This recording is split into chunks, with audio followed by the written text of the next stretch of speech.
agradecemos la participación en este segmento de una persona joven que acaba de recibir el Premio Nacional de Historia Betilio Alfaro Durán 2018 por una de las obras, una de las últimas que ha producido, que Diplomacia en Haití a principios del siglo XX. Este, premiado ahora, ha estado presidido por otros libros muy importantes, incluso también otro premio nacional. Así que muchísimas gracias por acompañarnos en esta oportunidad. Héctor Pastor Vázquez, que además es ministro consejero de nuestra embajada en Haití. Y es periodista de profesión. Profesión que ejerció mucho tiempo aquí en República Dominicana. Sí, de la vieja guardia. De la vieja guardia. Pastor. Periodismo comprometido. Sí. Dinos, ¿qué aporta en este nuevo libro? Que, insisto, no es el primero, sino es uno de una serie. Eso forma parte de la colección Misiones Dominicanas en Haití. Usted sabe que había mucho desconocimiento sobre las relaciones dominico-haitianas. La gente no sabía que después de la última guerra dominico-haitiana, la última batalla, que fue la de Sabana Larga, después de esa última batalla, los generales haitianos y dominicanos se entendieron. No hubo, después de 1856, no hubo un solo tiro entre tropas dominicanas y haitianas. Hubo un respeto mutuo. No hubo una relación diplomática de inmediato porque estaba el gobierno de Zuluk, en ese entonces, el emperador Zuluk, que agredió a la República Dominicana. Pero inmediatamente vino la anexión a España, que fue en 1861. Los primeros en pronunciarse fueron los haitianos, con el gobierno de Fabré, Nicolás Jeffrard, que había combatido a la República Dominicana dentro de la tropa de Zuluk, porque él era el conde de Tabar, o de Tabara. Pero él fue el primero en pronunciarse. Después se pronunció el gobierno de Perú. Los peruanos se pronunciaron. Y de inmediato comenzó la conspiración contra la anexión a España que hizo Pedro Santana. Y Jeffrard recibe a los revolucionarios en Jacmel, Haití. Dentro de ellos está el prócer Francisco de Rosario Sánchez. Él no llega solo a Jacmel. Es Fabré Jeffrard que lo manda a buscar con un señor llamado Francisco Montaz, de la familia Montaz haitiana, que después fue cónsul de República Dominicana en Curazao. Lo busca y se junta con el prócer dominicano José María Cabral, que es un hombre que estuvo en todas las guerras de la República Dominicana. Es un personaje que hay que estudiarlo. A José María Cabral, con sus luces y sus sombras. Y se junta también con Tomás Bobadilla, que después llega más tarde. Estaba en Puerto Rico exiliado, llega Tomás Bobadilla, que es otro personaje muy controversial, pero que también es digno de estudio. Y está ahí Marco Evangelista Adón.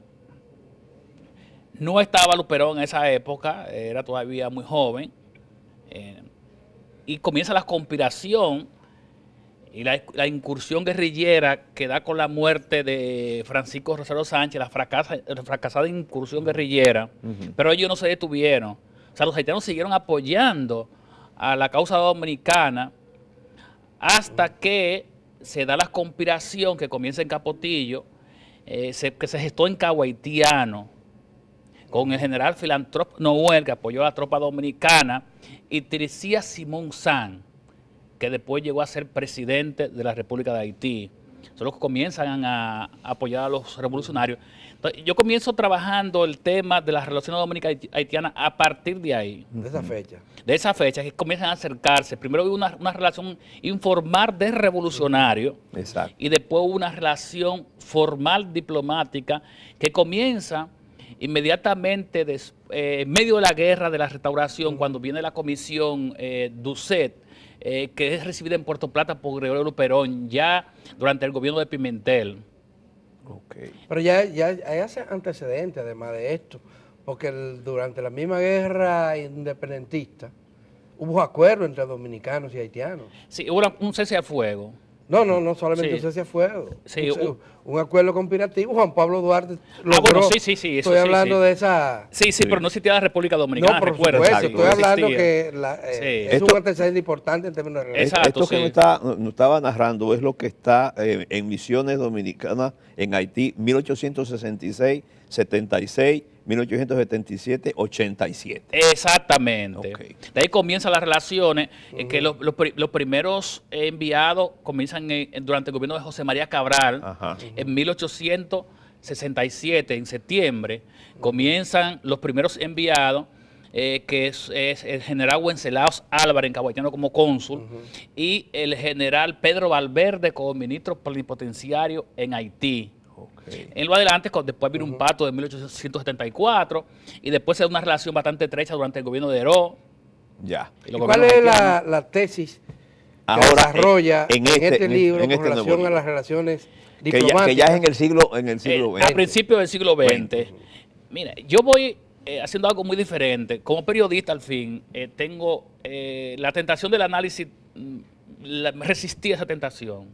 Yo hago una cronología diplomática, una crónica diplomática, evitando caer en esa tentación de confundir la sociología con la historia, que se está dando mucho en República Dominicana. Me perdona, profesor, pero eso se está dando porque hay mucha deficiencia de historiadores y tenemos de otra área que hemos incursionado, hasta médicos han incursionado. Entonces, cuando el sociólogo penetra a la historia, siente ese deseo de analizar las causas, consecuencias. Yo creo que hago una cronología y dejo que la gente juzgue. Entonces yo voy narrando todo ese proceso que se da a partir de 1900, con la caída del gobierno de Ulises Heró, que ustedes saben que muere el 26 de julio de 1899, y un mes después es que los revolucionarios pueden entrar a Santo Domingo y tomar el gobierno, porque gobernaba Wenceslao Figuereo, el vicepresidente, se quedó gobernando los licitas. Sí. Y entonces comienza ese gobierno transicional de Horacio Vázquez, primer gobierno, que comienza...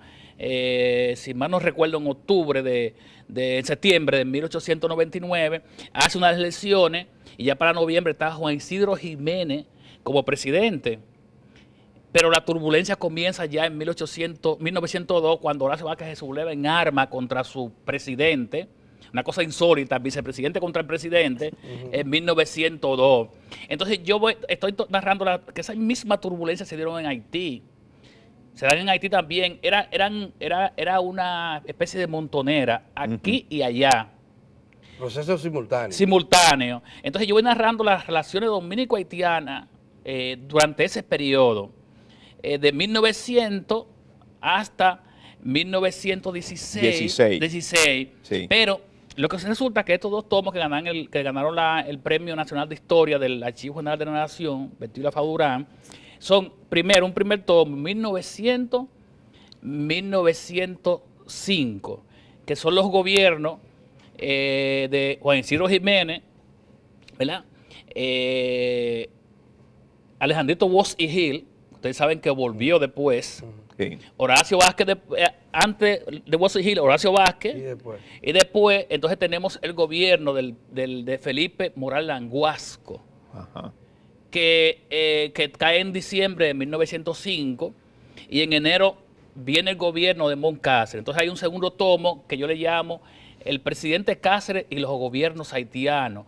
Estoy narrando ahí cómo Cáceres trabajó el tema dominico-haitiano, cómo fue la relación entre esa guardia republicana que él tenía y los haitianos, porque se protegían. O sea, los presidentes dominicanos hacían pacto con los haitianos, con los presidentes haitianos, para evitar que el territorio haitiano fuera tomado como base guerrillera para hostilizar a los gobiernos dominicanos. Y los gobiernos haitianos pactaban con los gobiernos dominicanos para evitar esa hostilización.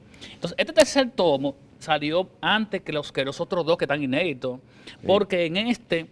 yo quise adelantarlo porque se cumplían en el 2016 los 100 años de la intervención norteamericana en la República Dominicana y que en Haití se cumplieron los 100 años en 1915.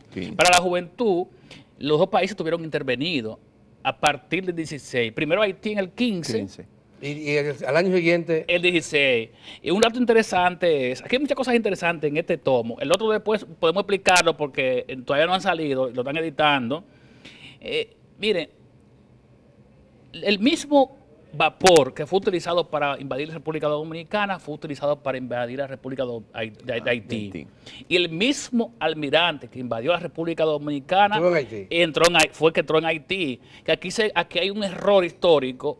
La invasión de Estados Unidos aquí fue en abril de 1916. O sea, no fue en noviembre. Ellos entraron militarmente cuando la sublevación de Juan Isidro Jiménez, de Isidro Arias contra Juan Isidro Jiménez. Lo que pasa es que la gente confunde la proclama de Knapp, del capitán Henry Knapp, que fue ya en noviembre, 24 de noviembre, que es que ellos toman el control del gobierno. Ya hablo muy rápido, ¿verdad? Sí, no, va bien, está bien. Porque la intervención norteamericana en Haití y aquí tuvieron una característica un poco diferente, y es que aquí tomaron el gobierno, el control del gobierno. Sí. Por ejemplo, el canciller dominicano era un coronel de apellido Ruller. En Haití no hicieron eso, en Haití pusieron un gobierno títere, el gobierno del senador Sudre Tartigranav. Tal como ha dicho, trata en tus obras de mostrar la cronología de cómo ocurrieron los acontecimientos. Exactamente. Pero de esos acontecimientos se derivan enseñanzas, hay reflexiones que hacer. ¿Cuáles son las que se traen? ¿Qué importancia tiene conocer esto para la presente y futura generación? Exacto, no repetir los errores históricos, porque los líderes de la época, aquí en Arro, en 1912, se da la revuelta de Horacio Vázquez contra el gobierno de los Quiquis, el gobierno de Eladio Victoria, que sustituye a Moncáceres. Entonces, las constantes revoluciones, las contradicciones internas, las guerras intestinas provocan esa intervención, los malos manejos de la economía dominicana, son los que dan la excusa para que los norteamericanos, porque de 1912 hasta el 1916 se va degradando la economía dominicana, se va degradando la sociedad. Esas fueron las excusas, pero después nos dejaron a Trujillo.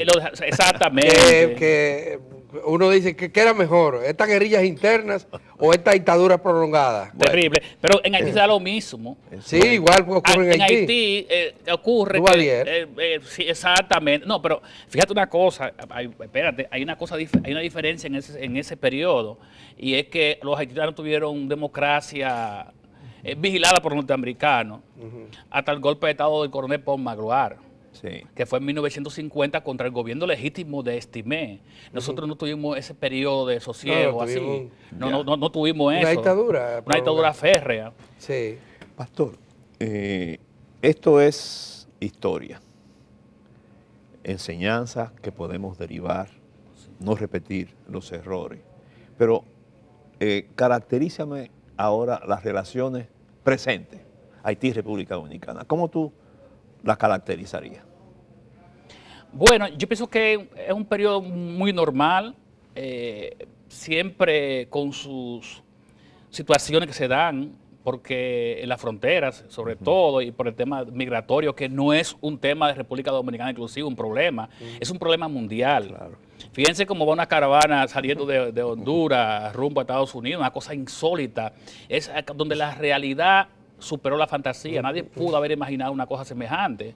Entonces, y además, la relación dominico-haitiana está marcada mucho por el comercio, por un comercio sobre todo fronterizo, que nadie va a poder parar nunca. Ni un muro, ni las pretensiones de muchos grupos extremistas haitianos y dominicanos. La gente va a seguir haciendo comercio, porque la gente vive de eso. Miren, hay gente que opina de la frontera y nunca ha ido. No la conoce, así No, nunca se ha parado ahí a ver cómo la gente maneja el dinero, cómo la gente y la gente a veces conoce nada más los 5 principales mercados. Exacto. Pero en el interín hay un conjunto de pequeños mercados bilaterales. Improvisados, creados por la gente.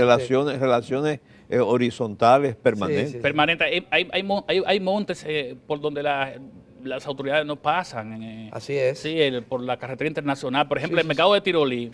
Ese está abierto, si se quiere. Cuando tú vas, tú no sabes si está en la parte dominicana o está en la parte haitiana. Y la gente convive ahí. De nadie. Yo pienso para el gran movimiento que hay en la frontera, las relaciones son muy normales. Son muy pocos los incidentes que pasan. ¿Se siente eso? Se siente el comercio. Las pugnas, porque vivimos también en conflicto permanente. La gente no le hace caso a eso. O sea, la gente la gente vive el día a día en Haití. Yo no siento Por ejemplo, la presencia del tema porque aquí dominicano. se denuncian que están acosando a los dominicanos allá. No, tenemos tantos dominicanos presos por documentos. No, pero se supone que sí. Hay un dominicano que es atrapado en un barco que se va como polizonte. Las autoridades actúan. Eso no se siente. Allá hay muchos dominicanos, allá hay mecánicos, allá... Y se nos acabó el tiempo, pero me gustaría que me dijera algo sobre un tema que fue denunciado por una periodista haitiana que estudió aquí. Es el tráfico de prostitutas, de trabajadoras sexuales, incluyendo menores en Haití.